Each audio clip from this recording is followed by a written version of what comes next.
सबसे पहले तो कादिर, क्योंकि आपकी खबरें काफ़ी रिवॉल्व कर रही हैं हर जगह पर, अभी मैंने एक मतलब खबर देखी कि सरफराज नवाज साहब का भी उन्होंने भी अपना ओपिनियन दिया। उन्होंने कहा कि जब सिलेक्शन कमेटी मतलब एक टीम हमारी सिलेक्ट हुई तो उस वक्त सबकी राय अहमियत रखती थी, इत्तेफाक राय थी, सब ने कहा कि हम सबकी मर्जी से टीम सिलेक्ट हुई है, तो फिर क्यों एक दो ही लोगों के लिए ये तमाम जो सर्जरी है ये तो सबके लिए फिर होनी चाहिए इक्वली, क्योंकि सभी इसमें इक्वली इन्वॉल्व हैं। तो क्या कहते हैं आप इस हवाले से? अच्छा, अब सर्जरी होनी शुरू हो गई है ना, तो आप बर्दाश्त भी करना पड़ेगा। अब जो दर्दें उठेंगी ना सर्जरी के बाद, वो बर्दाश्त भी करनी पड़ेंगी। वो मरीज़ों को तो बर्दाश्त करनी पड़ेंगी, मरीज़ों के लवाहिकीन को भी बर्दाश्त करनी पड़ेंगी। तो इसलिए अब ये चीज़ें जब शुरू हो रही हैं बेहतरी की तरफ, तो इसमें अब इन्होंने कोई ना कोई तनकीद और कोई ना कोई लूज पॉइंट ढूंढना है। अब जब चीज़ें हो गई हैं, अब रिवर्स नहीं हो सकती। अब ये हो गई हैं, अब आगे भी मज़ीद होने वाली हैं। जो जो इंतशार फैलाते आए हैं, जो जो टीम का माहौल ख़राब करते आए हैं लोग, जो जो टीम में लॉबिंग करते आए हैं और जो टीम में बदतमीजियाँ करते हैं, उनके खिलाफ भी एक्शन होने लग गए हैं और होने शुरू हो जाएंगे अनकरीब। चाहे वो कितना बड़ा मर्जी सुपरस्टार हो, चाहे वो जिससे मर्जी कैंपेन शुरू करवा दे, या जिससे मर्जी जो है वो अपने पेड कैंपेनर्स के ज़रिए वो अपने लोगों तक पहुँचाए, ये चीज़ें अब छुपने नहीं वाली। बिल्कुल। अब ये प्रेशर किसी पाकिस्तान क्रिकेट बोर्ड को नहीं हिला सकता या वो हटा सकता। लोगों ने तोहमतें लगानी शुरू कर दी हैं हमारे ऊपर कि हम स्पोक्स पर्सन है पाकिस्तान क्रिकेट बोर्ड के। हम स्पोक्स पर्सन नहीं है पाकिस्तान क्रिकेट बोर्ड के, हम रिपोर्टर हैं और हमारा काम होता है खबर देना। तो इसलिए हम लोग जो खबर देंगे वो चाहे पाकिस्तान क्रिकेट की बेहतरी के लिए हो, हम लोग वो देंगे। इसमें हम ना किसी के रिश्तेदार को देखेंगे, तो ना हम किसी बंदे की अहमियत को देखेंगे अगर जिसमें पाकिस्तान के बारे में नहीं जिसने सोचा, जिसने पाकिस्तान के साथ दगाबाजी की वर्ल्ड कप में, आयरलैंड में, इंग्लैंड सीरीज़ में, और उसको मौके मिले, उसको चांसेस दिए गए, लेकिन उसके बावजूद वो नहीं समझा या नहीं समझे, तो फिर उनका इलाज यही है कि उनकी सर्जरी की जाए। तो फिर सर्जरी जब होगी तो फिर बर्दाश्त करनी पड़ेगी। जब आपका एटीट्यूड प्रॉब्लम होगा, जब आपकी परफॉर्मेंस नहीं होगी, तो आपको परफॉर्मेंस ना होने पर और एटीट्यूड ना प्रॉब्लम होने पर आपको बर्दाश्त करनी पड़ेंगी ये चीज़ें। फिर आप लोग जिसको मर्जी जाके शिकायतें लगाएं या जिसके मर्जी खिलाफ बातें करें, इससे कोई फ़र्क नहीं पड़ने वाला। अब जो चीज़ें होनी है वो होकर रहेंगी। बिल्कुल सही है। कादिर, आप ही की बात को थोड़ा सा आगे लेकर चलती हूँ। हाफिज़ साहब, जिस तरह से मतलब कादिर भी बता रहे हैं कि अब सर्जरी होनी है तो दर्दें उतनी हैं और तमाम जो इसके इसका जो एक रिएक्शन है वो आना है, लेकिन सवाल ये है कि सर्जरी तब होती है ना जब किसी आपके हिस्से में तकलीफ़ होती है तो आप उसकी सर्जरी करवाते हैं। अब दांत में तकलीफ़ है, दो दांतों में तकलीफ है, एक को निकाल दिया, दूसरे को कह रहे हैं कि अभी ठहर के निकालेंगे, तो ये कैसी सर्जरी है? मतलब क्या, what do you think about that? आपको नहीं लगता कि फिर एक ही दफ़ा तमाम चीज़ों को ही ठीक कर देना चाहिए? वक्फे से क्यों ठीक किया जा रहा है? देखिए, बात यह है कि दांत की तो एक दांत को निकालने को तो सर्जरी नहीं कहते, मेरा ख्याल है। तो सर्जरी हो जाती है ना कभी कभी, तो दोनों दाढ़ों में तकलीफ निकल आती है।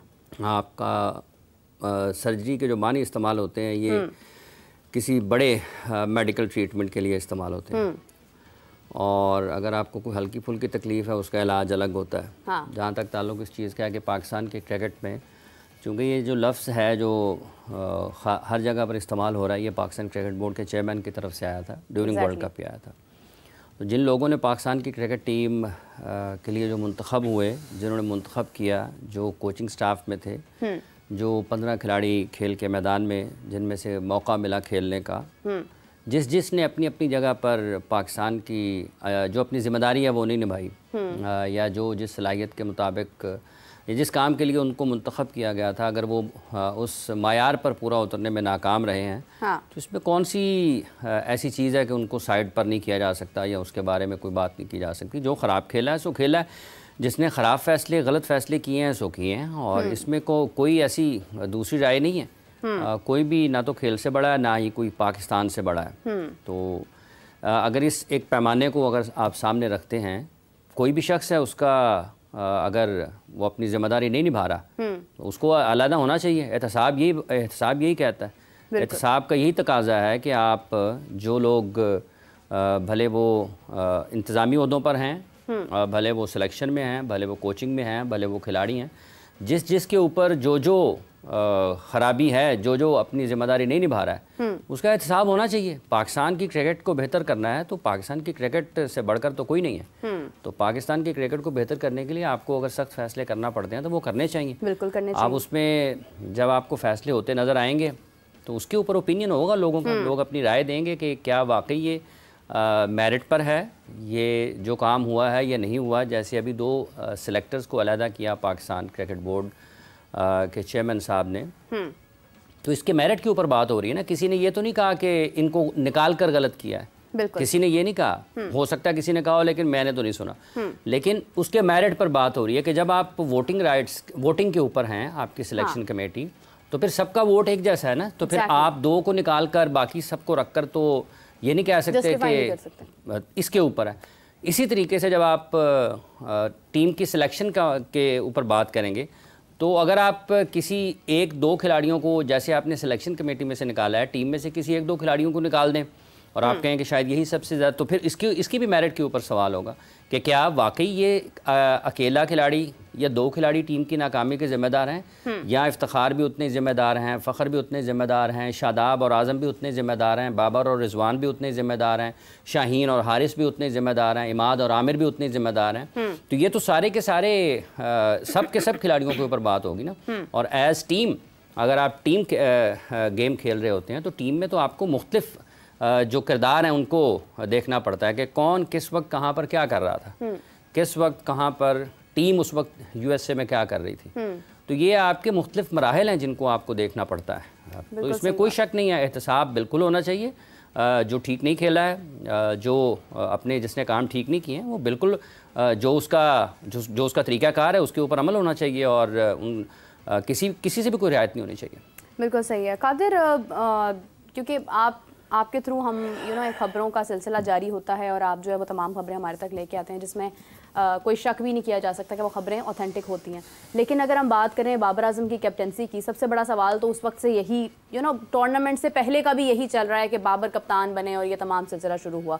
अब ये भी एक राय सामने आ रही है जो कि बहुत देर से एक सिलसिला चल रहा है, लेकिन अभी रिसेंटली भी ये राय सामने आ रही है कि बाबर आजम को शायद कप्तान नहीं होना चाहिए, मोहम्मद रिजवान एक बेहतर ऑप्शन है। कुछ लोगों ने तो फ़खर जमान का भी नाम लिया है। हमारे पास बहुत सारे प्लेयर्स मौजूद हैं। कप्तानी जिस तरह से मतलब हम हमेशा से बात करते हैं कि एक खुदादाद सलाहियात होती हैं जिनको देखते हुए आप किसी को कप्तान मुंतखब करते हैं। अब कितना वक्त लगेगा ये देखने में कि क्या बाबर को ही कप्तान रहना चाहिए, क्योंकि टेस्ट के तो शान मसूद हैं, फाइनल है। बाबर आजम क्या रहते हैं नहीं रहते हैं, अभी तक स्टिल एक कन्फ्यूजन है यहाँ पर। क्या कहते हैं सोर्सेज आपके कि क्या बाबर की कप्तानी के ऊपर भी अभी कुछ कन्फ्यूजन का सिलसिला जारी है, या ये बात हतमी है कि बाबर ही कप्तान रहेंगे? देखें, अभी ऐसी कोई बात नहीं हुई कि उनको कप्तानी से हटाना है या नहीं हटाना। अभी उनकी कप्तानी के हवाले से ऐसी कोई खबर नहीं है। और कुछ हल्के ये भी कहते हैं, जो सोर्सेज हैं वो ये कहते हैं कि चैंपियंस ट्रॉफी तक बाबर आजम को देखा जाएगा। कुछ ये भी कहते हैं कि जो पहली वाइट बॉल सीरीज़ होगी उस दौरान ही उनको चेंज कर दिया जाएगा या चेंज किया जाने का इम्कान भी है। तो आप देखें, मोहम्मद रिजवान को इनको पहले ही बनाना चाहिए था। बिल्कुल, ना बाबर होते ना शाहीन होते, इनकी लड़ाइयाँ जो हैं वो ख़त्म हो जाती हैं उसी दौरान। उस दौरान ये लड़ाइयाँ दम तोड़ जाती हैं। रिजवान होते, रिजवान एक अच्छे लीडर भी हैं, सारी चीज़ें हैं, क्योंकि अक्सर वो कप्तानी करते नज़र भी आते हैं ग्राउंड में। मशवरे बाबर को भी दे रहे थे, मशवरे शाहीन को भी दे रहे थे, तो वो उनको कप्तानी अगर मिल जाती। खैर, लेकिन वो पाकिस्तान क्रिकेट बोर्ड में से जो हमें सोर्सेज बताते हैं वो ये है कि रिलीजियस फैक्टर एक सामने आ जाता है उनके हवाले से देख कर कि ये जो है वो थोड़े से मजहबी इनका टच है और ये बाहर जो है वो लोग कंफर्टेबल नहीं होंगे। ये अंदर पाकिस्तान क्रिकेट बोर्ड में से लोग सोचते हैं, जो डिसीजन मेकर। इस चीज़ का हमें कोई समझ नहीं आई, इस चीज़ की हमें कोई समझ नहीं आई। खैर, ये डिसीजन मेकर्स ही बता सकते हैं कि वो क्यों ऐसा सोचते हैं। अदरवाइज़ बाकी ऑप्शन देखा जाए तो आपके पास ऑप्शन है। अगर बाबर आजम हैं कप्तान तो आप उनको रखें। अगर आपका माइंड है उनको चेंज करने का तो फिर शान मसूद अच्छी ऑप्शन है।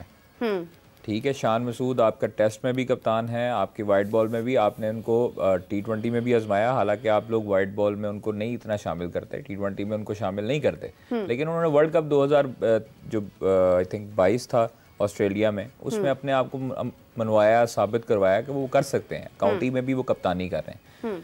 तो ये चीज़ें कप्तानी के हवाले से मैं समझता हूँ कि अगर कप्तानी के हवाले से बाबर आजम रहते हैं और उसमें दीगर प्लेयर रहते हैं जिनका कप्तानी से इशू है, ठीक है, तो फिर वो यही टसल चलती रहेगी और यही फिर चीज़ें चलती रहेंगी, आपस में नाइतफाकियाँ चलती रहेंगी और ये आगे ही पाकिस्तान की टीम को और मज़ीद बुरा रिज़ल्ट देंगी। इसलिए चाहिए ये कि एक तीसरा जो खिलाड़ी हो जिसकी सोशल मीडिया इतनी हाइप भी ना हो, जो इतना बाहर जो है वो आपके उसकी मतलब ज़्यादा जो है समझे कि उसकी फ़ैन फॉलोइंग ना हो, लेकिन वो क्रिकेट को समझता हो, क्रिकेट को समझता हो, उसको आप कप्तान बनाएं ताकि ये लड़ाई ख़त्म हो कादिर। क्या कप्तान बनने के लिए सिर्फ क्रिकेट को समझना काफ़ी है? क्या समझे? और इंग्लिश आनी चाहिए। नहीं, इंग्लिश ये जरूरी, देखिए जरूरी नहीं है, जरूरी नहीं, मैं आपको एक बात बताऊं, जरूरी नहीं है। ये हम लोग ही इस चीज़ को ईगो बना लेते हैं कि इंग्लिश आनी चाहिए। इंग्लिश ज़रूर आनी चाहिए, आपको सीखनी चाहिए, आपको हर चीज़ सीखनी चाहिए, लेकिन ज़रूरी नहीं है कि आप जो है वो लैंग्वेज, हम पुराने ऐसे कई लोग गुजरे हैं जो साथ अपने ट्रांसलेटर लेके जाते रहे, कई मीडिया मैनेजर साथ खड़े होते रहे जिनको उर्दू आती थी, इंग्लिश नहीं आती थी, तो वो उनके ट्रांसलेट कर लेते थे। लेकिन ये एक इम्पैक्ट आपका पूरी दुनिया में जाता है कि आप प्रेस कॉन्फ्रेंस में जा रहे हैं, इंग्लिश बोल रहे हैं, वो सारी एक इम्पैक्टफुल बात है। लेकिन असल जो चीज़ है कप्तान की, वो ये नहीं है कि उसने ग्राउंड में जाके अंग्रेजी बोलनी, उसने ग्राउंड में जाके अपने लड़कों को खिलाना कैसे है, उसका बैटिंग ऑर्डर क्या है, उसकी स्ट्रेटजी क्या है, उसने गेम प्लान पर इम्प्लीमेंट कैसे करवाना है, किस बॉलर को किस प्रेशर वाले मूवमेंट में लेके आना है, किस बैटर्स को कहाँ पर यूटिलाइज करना है, वो उसकी असल चीज़ वो है। ये चीज़ नहीं है कि कप्तान जो है वो अपना ग्राउंड में खड़ा रहे, कहीं भी फील्ड प्लेसमेंट कोई और करता रहे और ब्रांड के प्रमोशंस कप्तान करता रहे, कप्तान जो है वो पैसे पकड़ता रहे ब्रांड से और उनकी प्रमोशनें करता रहे, तस्वीरें खिंचवाते रहे, फलाना करते नहीं, ये कप्तान का काम नहीं होता।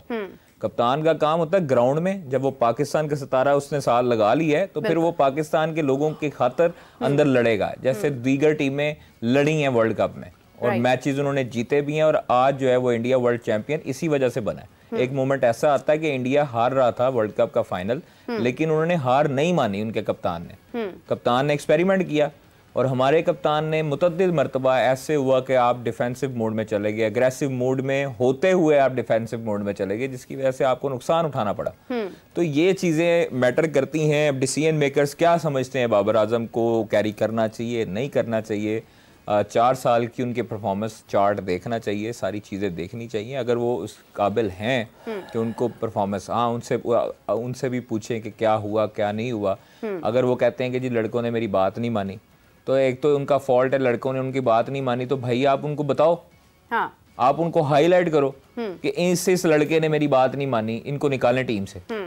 आप कप्तान है ना, आपकी बात नहीं मानते तो आप निकालें टीम से। आप उनको कैरी भी करते रहे, आप जो है वो उनको शामिल भी करते रहे स्क्वाड में, आप उनको प्लेइंग 11 में खिलाते रहे, आप उनको भरपूर मौके देते रहे और रिजल्ट आपके 0 आते रहे। तो आपको चाहिए था कि आप उनको डांटते, आप उनको झाड़े पे लाते कि भाई ये पाकिस्तान की टीम है, कि ये मेरे गली मोहल्ले की या घर की टीम नहीं है, या आपके घर की टीम नहीं है, हाँ। जिसमें आप जो है वो इतनी मनमानियां कर रहे हो। तो आप जो है उसको बाकायदा तौर पर, जब कप्तान अग्रेसिव होता है तो उस वक्त सब चीजें अच्छी होती हैं और सब लड़के उसके नीचे अंडर प्रेशर आते हैं और फिर परफॉर्मेंस भी देते हैं जिस तरह कप्तान कहता है। जब कप्तान की नहीं सुनी जानी, या कप्तान के जी मेरे से मुंह बना के बैठे हुए थे सारे, तो फिर आपका फायदा क्या कप्तानी करने का, आपको छोड़ देनी चाहिए। देखिए ना, क्रिकेट है ना, उसमें एग्रेशन आपका गेम में ही होता है ना, कि आपने अपने डिसीजंस लेने हैं, तो आप उन डिसीजंस के ऊपर कितना स्ट्रांग है, कितना खुद स्टैंड करते हैं। तो अगर आप एज अ कैप्टन या एज अ प्लेयर इनफैक्ट अगर आपको लगता है कि नहीं, आपके अंदर इतने आप लीनियंट हैं कि आप हर हालात में